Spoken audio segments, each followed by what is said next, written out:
Bismillahirrahmanirrahim. Assalamualaikum warahmatullahi wabarakatuh. Perkenalkan, nama saya GB Aprilia dengan NIM D1B1210222. Di sini saya akan membahas mengenai aspek perilaku harga aset. Yang pertama yaitu inefisiensi pasar.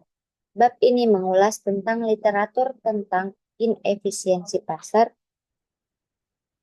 eh, untuk memeriksa apakah bias perilaku mempengaruhi tindakan manajerial dan investor. Ini menunjukkan bahwa tidak ada dari dua asumsi di balik efisiensi pasar adalah benar. Nah, bias investor adalah sistematis dan memprediksi bagaimana investor akan berperilaku dalam situasi yang berbeda. Adalah possible. Namun meskipun bias ini sistematis dan dapat diprediksi, batasan untuk arbitrase mencegah arbitrase mengambil keuntungan dari bias ini dan memulihkan efisiensi pasar. Selanjutnya yang pertama yaitu tinjauan singkat tentang hipotesis pasar yang efisien. Nah,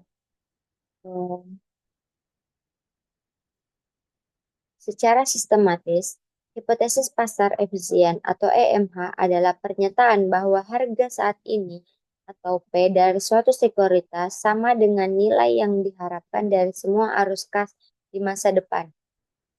Dari gambar ini menunjukkan bagaimana harga sekuritas ditentukan sebagai persimpangan pasok argret dan kurva permintaan, di mana E dalam kurung P adalah nilai dasar dari keamanan yang didefinisikan, sedangkan E dalam kurung CF adalah arus kas ke investor pada periode T, dan E dalam kurung R adalah tingkat diskonto yang berasal dari model pengembalian yang diharapkan. EMH EMH tidak mengatakan apa-apa terhadap E dalam kurung R atau E dalam kurung CF.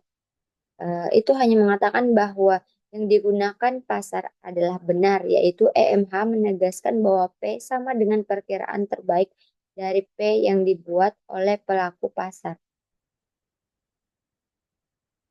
Selanjutnya, apa sih itu ekonomi di balik EMH?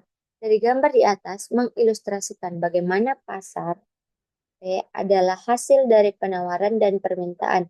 EMH dapat dipikirkan sebagai hipotesis tentang bentuk relatif atau posisi penawaran dan permintaan kurva.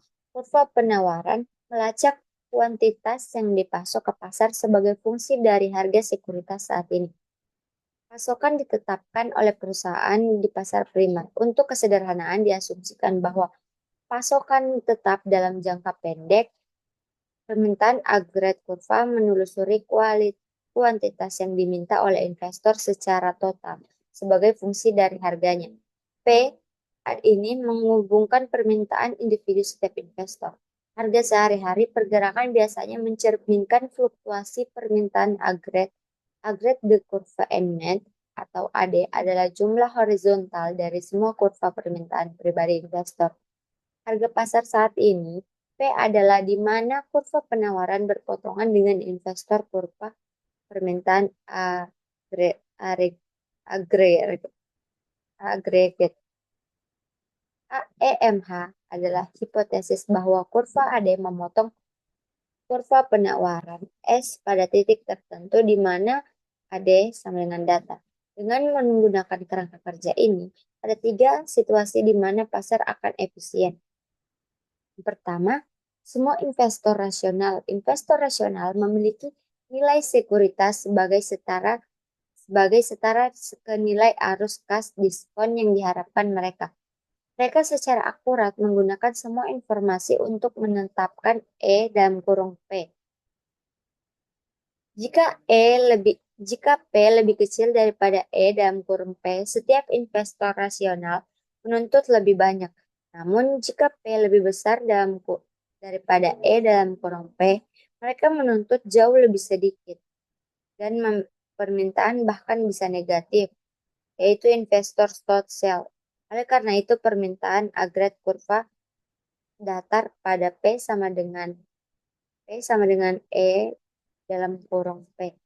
Yang kedua, beberapa investor tidak rasional, tapi Kesalahpahaman mereka tidak berkorelasi membatalkan satu sama lain. Jika beberapa optimis berpikir bahwa P lebih kecil P dalam kurung P dan sama jumlah pesimis berpikir bahwa P lebih besar E dalam kurung P, mereka dapat berdagang satu sama lain tanpa mempengaruhi P.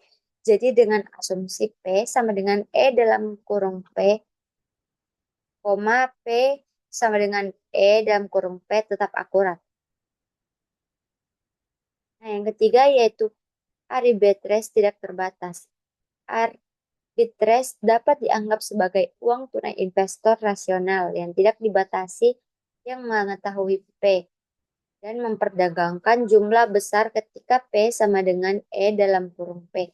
Jadi, bahkan jika beberapa investor secara sistematis tidak rasional, arbitrase ini memungkinkan masih menegakkan efisiensi pasar. Jika arbitrase adalah cukup besar, mereka secara efektif meratakan kurva permintaan regret. Nah, selanjutnya yaitu mengenai menguji efisiensi pasar. Model penetapan harga aset modal atau CHAMP adalah model pengembalian yang diharapkan yang paling populer dan membuat beberapa asumsi tentang investor.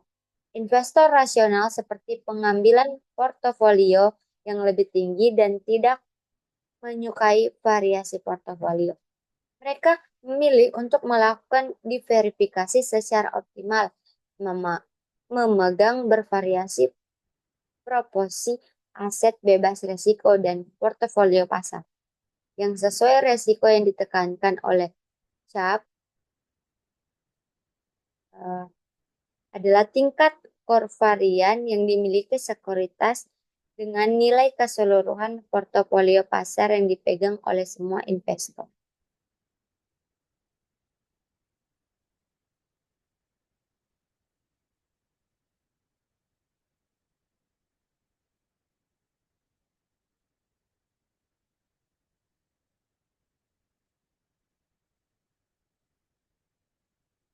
Nah,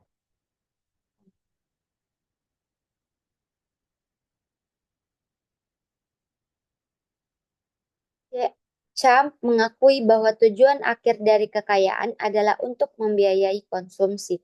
Oleh karena itu, resiko sekuritas tergantung pada resiko yang ditambahkan pada konsumsi akhir. Yang penting adalah kovarian pengambilan sekuritas atau beta dengan ultimate konsumen, teori penetapan harga arbitrage atau ATP, APT. Nah, Fama tahun 1970 mengusulkan tiga bentuk pasar yang efisien. Pertama, bentuk lemah efisien menggabungkan semua informasi dalam harga masa lalu.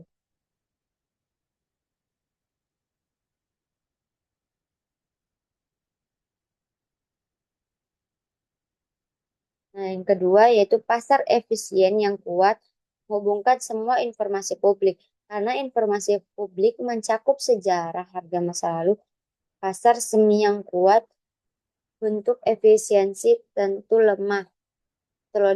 Metodologi klasik yang digunakan untuk menguji efisiensi. Efisiensi bentuk semi kuat disebut dengan studi peristiwa. Dan yang ketiga, pendekatan lain untuk menguji efisiensi pasar semi kuat dengan memeriksa kinerja reksadana reksadana. Kinerja reksadana mengandalkan terutama pada informasi yang tersedia untuk umum.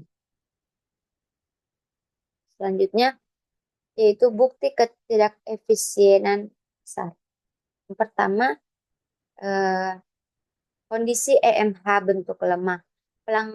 Pelanggaran paling awal yang diidentifikasi dari pasar bentuk lemah terlihat dari pola kalender. Para peneliti melaporkan bahwa pengambilan rata-rata tampaknya berbeda sistem secara artikal dan dalam tahun kalender. Misalnya, eh, misalnya Barnes pada tahun 1981 mendokumentasikan bahwa perusahaan kapitalisasi kecil yang terdaftar di Bursa Efek New York memperoleh pengembalian yang jauh lebih tinggi daripada yang diprediksi oleh CAPM. Nah, selanjutnya Reng Yun pada tahun 1983 menunjukkan bahwa sebagian besar pengembalian abnormal ke perusahaan kecil terhadap selama 2 minggu di bulan Januari menunjukkan bahwa memiliki kekuatan prediksi untuk pengembalian pasar lebih besar 11 bulan berikutnya dalam setahun. Nah, dokumen Prancis pada tahun 1980 mengatakan bahwa pengembalian rata-rata ke portofolio komposit standar dan Broad SP adalah negatif secara signifikan selama akhir pekan pada periode 1953 hingga 1977. Nah, selanjutnya MC Connell dan XU pada tahun 2008 menemukan bahwa selama periode 1962 hingga 2005 dalam 31 keluar dari 35 negara, investor rata-rata tidak menerima imbalan karena menanggung risiko pasar, kecuali pada pergantian bulan. Dan Santa Clara dan Volkanov pada tahun 2003 menunjukkan bahwa cover pengembalian kelebihan usia di pasar saham lebih tinggi di bawah Demokrat. Selanjutnya, yang kedua, yaitu pelanggaran hemat semi kuat. Tipe pertama pelanggaran berdasarkan pada karakteristik perusahaan seperti ukuran, book to market, rasio pertumbuhan penjualan, rasio pendapatan atau harga, akrual, dan pertumbuhan aset. Nah, bukti ketidakefisienan pasar yaitu eh, bisa dilihat pada gambar di mana E1 adalah pendapatan periode berikutnya, rasio pembayaran dividen per koma diperkirakan tingkat diskonto dan G adalah tingkat pertumbuhan. Ini adalah dasar di balik konsep nilai berinvestasi oleh uang dan manajer dana lindung nilai.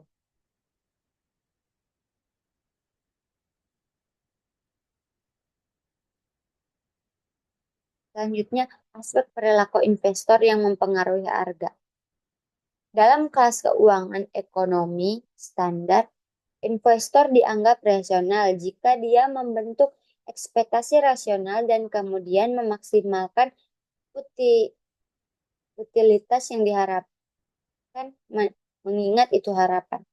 Nah, menurut bukti oleh Barber, Oden, dan Zhu tahun 2009, gagasan bahwa kesalahpahaman investor tidak berkolerasi belum tentu benar. Perdagangan oleh individu sangat berkolerasi dan resisten. Nah, selain itu, sistem perdagangan atik investor individu didorong oleh keputusan mereka sendiri. Perdagangan yang mereka lakukan di instansi bukan oleh reaksi pasif terhadap pengembangan institusional. Nah, jika perorangan investor adalah pembeli bersih saham dan saham bulan ini, mereka kemungkinan akan membeli stok untuk bulan depan. Dengan kata lain, sementara investor memungkinkan tidak setuju tentang nilai aset 1 bulan depan. Dengan kata lain, sementara investor tidak setuju tentang nilai aset pada setiap titik waktu, mereka cenderung setuju bahwa informasi tertentu seimbang baik atau buruk.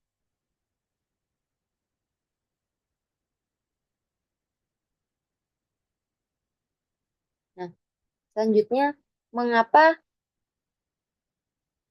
anomalia ini bertahan?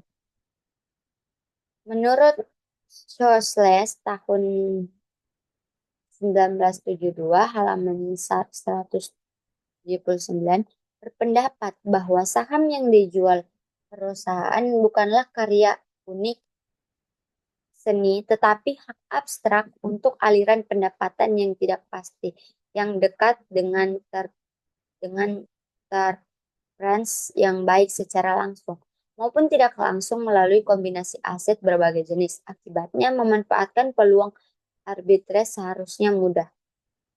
Arbitrase membeli aset yang terlalu murah dan mendapatkan arus kas menengah. Dia bertaruh pada pengembalian tinggi karena dia percaya bahwa P lebih kecil daripada E dalam kurung P. Sebaliknya, sisi arbitrase meminjam aset yang terlalu mahal yang menjual itu dan akhirnya ditutupi dengan membeli kembali aset yang mengembalikannya ke pemberi pinjaman. Arbitrase kehilangan arus kasat bertaruh pada pengambilan rendah di bawah keyakinan bahwa P lebih besar daripada E dalam kurung P. Jika arbitrase dilakukan dengan benar, dua set uang tunai per antara aliran harus tepat mengimbangi satu sama lain.